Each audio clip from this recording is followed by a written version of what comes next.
Today, making music, I'm standing on y'all's shoulders. You know what I'm saying? Y'all put the groundwork in for us. You guys were a voice of the generation. You guys brought a whole new perspective to the game. And honestly, I don't even know what words can match what all you done, man. It's an honor to be sitting here with you. Y'all give it up for Ice Cube one more time. And Gary, do you want me to call you F. Gary Gray? Just call me Gary. It's all right, good. Gary. Now, this was beautifully directed, man. I can't even express how, and it's great. It's also great to see you. I know you, Cube, you guys have done, Today Was a Good Day video. You did Friday, you know what I'm saying? You done amazing films on your own. So it's great to see that chemistry. It's great to see this piece of work. This is a masterpiece, man. So I just want to know, how does it feel to be still collabing to this day, from back then all the way to 2015, now you putting out this movie, man? How does that feel? 20 years later, we're still doing it, man. I'm just honored to be able to tell their story, man. That's all. I think this is the most important film of my career, and I think it is the best film that I've done up to this point. Yeah. From the first time I met Gary, I knew he was a genius, and I knew that he could tell our stories and bring them to life vividly, and not, and do it with love and respect. And so in figuring out who I wanted to direct this movie, I had a very short list, you know what I'm saying? And at the top of it was Gary Gray. So the fact that he was able to do it, that he put his heart and soul into this for 4 years, I'm just honored to still be working with him, still be doing, hot shit together. Ain't nothing wrong with that. And, right. I'm just proud of this project. It's been a lifelong wish. Especially once I started to produce movies, I dreamed that I would be able to bring this story to the big screen. And Detroit, hey, y'all always shown love for Ice Cube, NWA, Easy E, Dr. Dre. This is definitely one of the cities I always think of when it's time to, do something hard, to do something real. I always have Detroit in my mind and in my heart. No, that's major. I just gotta say too, man, y'all was just motherfucking superheroes in the hood. You know what I mean? It's just from the black to the, you really laid the groundwork for so many artists today, man. I can't stress that enough. But one of the things I wanted to ask you was, now most of the cast was, new actors, you know what I mean? You didn't get too many familiar faces to play these roles, but I feel like it was perfectly casted. Y'all agree, right? I completely forgot there was actors. I felt like I was looking at Cube. I felt like I was looking at Dre. I felt like I was looking at Easy, you know what I'm saying?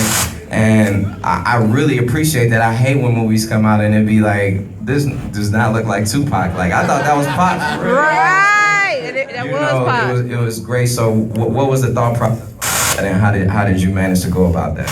You know what? Honestly, it was a really scary process for me, because Dre and Cube are still in popular culture and still in the forefront of everyone's mind and stuff like that. So people have an expectation of what they want to see and how they see Cube and Dre. So when I went to cast it, I went to the studio and said, hey, listen, I have to cast all new people, because if I cast someone that's familiar, then it's going to take you out of the movie. But it's kind of a catch-22, because the studio wants return on their investment, so they want to put names up so they can, get a return on their investment. I said, it has to be new people. The only person that you may be familiar with is Paul Giamatti. And Donna Langley over at Universal and Cube supported me. They said, you could scour the planet Earth and find NWA, and I did. And we went through thousands and thousands of people from different continents to find these guys. And they more than delivered. What do you think? Now, just one more question for you. I got questions for all y'all, but I just want to, work my way down. For the people, who not But thank you for taking me to Sweetwater today. Oh, yeah, of course I took you to Sweetwater. I just want to say I had some wings today. Yeah, of course. You know, We can go to Coney Island later, you know, I'm gonna take them to the original Pancake House, all that, you know. Yeah, okay. You know Hospitality is great, by the way. Of course, no, this is, you know, Detroit is just one thing Detroit knows how to do. We know how to take care of people. We got each other's back. We support straight up. So, but what I wanted to ask you was that for the people who not into rap, you know what I mean? People who look at this and think it's just another rap movie or what and Jesus. ruining it. I know where you're going with it. For the people. No. What I'm saying is, can you hear me? Oh my gosh. Horrible. What I'm trying to ask you, man, is that for the people who are not into rap music, I think this is just another biopic. What do you have to say to them? What is the reason?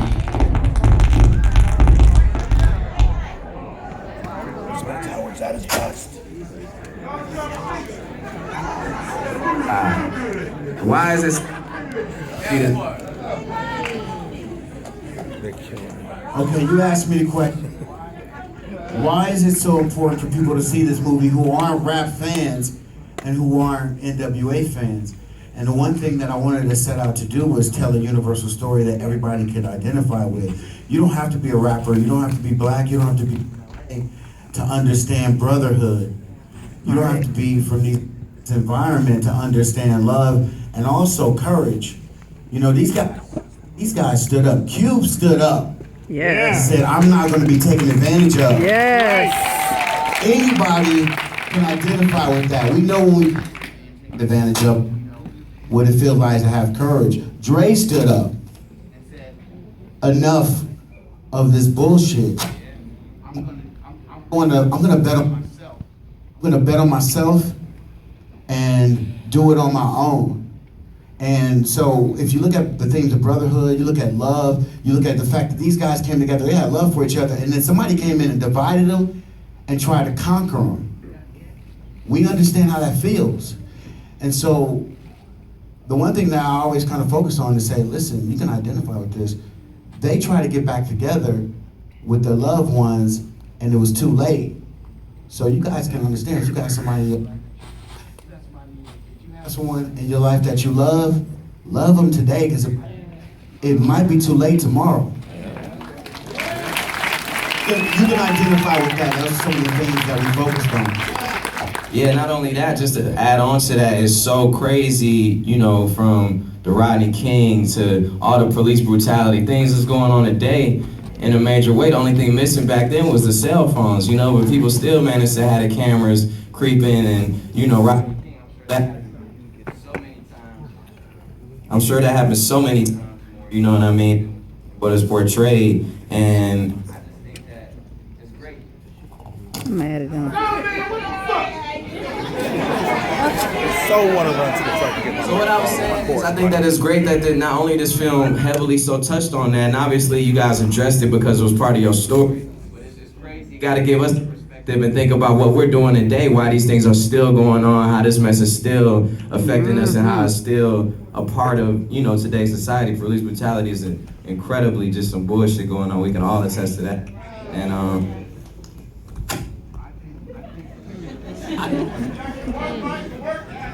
Use your church voice. That one ain't working either, but.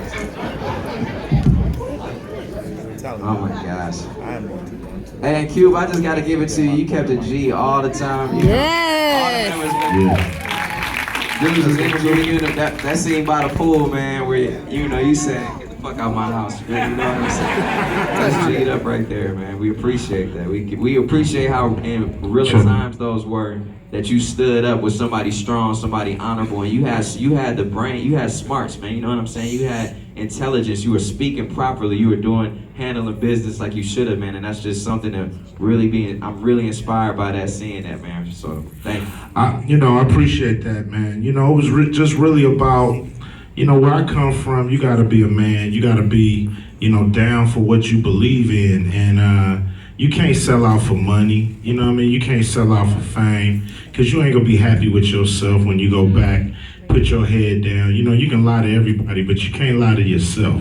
So, you know, I just chose to believe in what I thought was right. And I knew if I was standing on right, then, you know, I didn't really care about a career. You know, if I had to go into it wrong, if I had to go into it, you know, getting work for my money and it not being right, I wouldn't want to be famous. You know what I mean? I wouldn't want none of this. You know, it has to be right for me to be down. And that's all that was displaying was the values that I grew up on is, you know, you gotta do what's right. You can't just sell out for the money. And that's major. You listen to your heart. You know, it's a blueprint now. Like I've gone through, had signing contracts, having my lawyer review things. You know what I'm saying? It's crazy to not necessarily have. You know, you've never been through that. You probably never seen anybody go through that situation. I'm able to look back and see. All right, I see how the contracts and things are dealt with now. Things have been, you know, gone through and worked through, and you were the example, you know what I'm saying? So I just appreciate you for being able to listen to your intuition, because that's really hard to do. You know what I mean? You really bossed up, so I just got to commend you on that one more time. Make some noise for Ice Cube, man. Thank you, I appreciate it. All right, now, I got some million questions all day. You know what I'm saying? We got Jason right here. What's up, man? So y'all make some noise for Jason. Guess I gotta use this one. How y'all doing? How y'all doing? How y'all What's up? feeling? What up, Detroit? What's up? How y'all feel, D? What it do? Man, by the way, you killed, you know what I mean? Easy. thank you. That's crazy. Now, one of the things, you from New Orleans, right? From New Orleans. New Orleans is a place much like Detroit. It's hard to make it out, you know what I mean? It's a lot of struggles you gotta go through. So it feels good to see you up on this big screen, you know what I'm saying? I know you got a bright future ahead of you, man, all day. But one of the things I wanted to ask you is that, okay, just like O'Shea and just like, okay, like he had Cube, you know what I'm saying? Dre's still here. Eazy-E is the only person in the film who's not here today, you know what I'm saying, that you couldn't necessarily talk to get, you know, to exactly play him perfect. So what did you do to study Eazy-E? Because I thought I was looking at Eazy the whole film, you know what I'm saying? Yeah. That's what's up. That's what's up. Everybody feel like that? Y'all feel like that?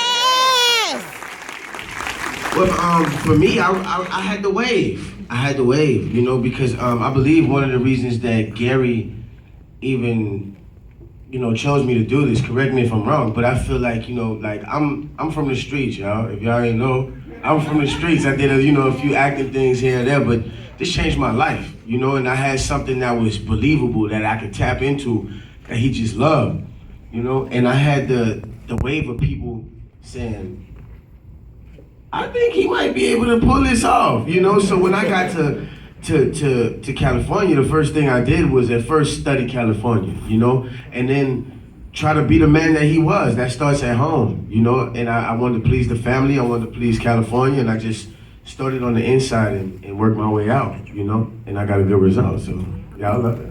Yeah. I think you're being real modest, man. You work extremely hard on this, and it will change your life. I think you gave a world-class performance, worthy of an Oscar nomination. Thank you. I definitely put my best foot forward, you know. And as an actor, I think it was showtime for me, you know. It was what I always wanted. I wanted to be able to pull all my guns out, no matter if it was, you know, Eazy-E or any other character. I just wanted to have such a huge arc, you know, that it lets me show everything.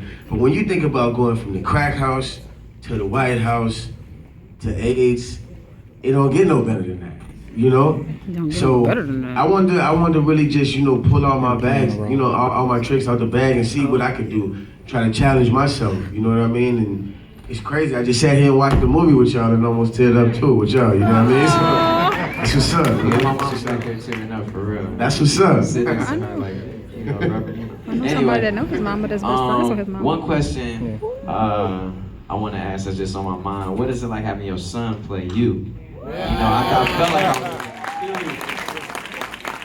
You know, I'm just proud, and every parent can you know, attest to the moment they kids step up. You know what I mean? No matter what it is, it's like the moment you see them step up and do what you taught them